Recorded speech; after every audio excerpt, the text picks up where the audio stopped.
Hello বন্ধুরা, আশা করছি সবাই ভালো আছেন।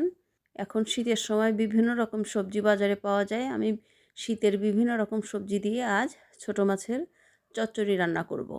এটা কম বেশি আপনারা সবাই রান্না করে থাকেন। আমি কিভাবে করি সেটাই আপনাদের সাথে শেয়ার করব। প্রথমেই আমি মাছগুলো ভেজে উঠিয়ে রাখলাম। এবার কড়াইয়ে দিয়ে দিলাম তেল। আমি সাদা তেল, সরিষার তেল একটু মিলিয়ে দিয়েছি। এবার তেল গরম হয়ে গিয়েছে, দিয়ে দিলাম কালো জিরে ফোড়ন। এবার আমি দিয়ে দিলাম 2-3টা পেঁয়াজ কুচি, 1 কোয়া রসুন কুচি আর 2-3টা কাঁচামরিচ। হালকা একটু লবণ দিয়ে আমরা পেঁয়াজ আর রসুন কুচি একটু হালকা লাল করে ভেজে নিব। রসুন আমি একদম কম 1 কোয়া দিয়েছি আর কি, একটা টুকরো রসুন। এবার আমি সব সবজিগুলো দিয়ে দিলাম।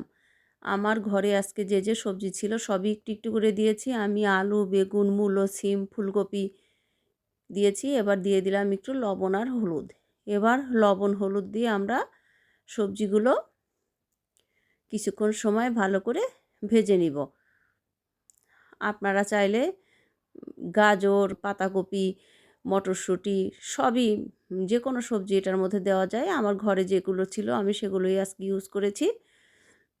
এভাবে প্রথমে চুলা ছোট করে দিয়ে আমরা সবজিগুলো ভালো করে ভেজে সিদ্ধ করে নিব। আমরা একটু ঢেকে দিব, আবার একটু খুলে নেড়ে দিব। এভাবে 2-3 বার আমরা ঢেকে দিয়ে দিয়ে সবজিগুলো ভেজে নিব।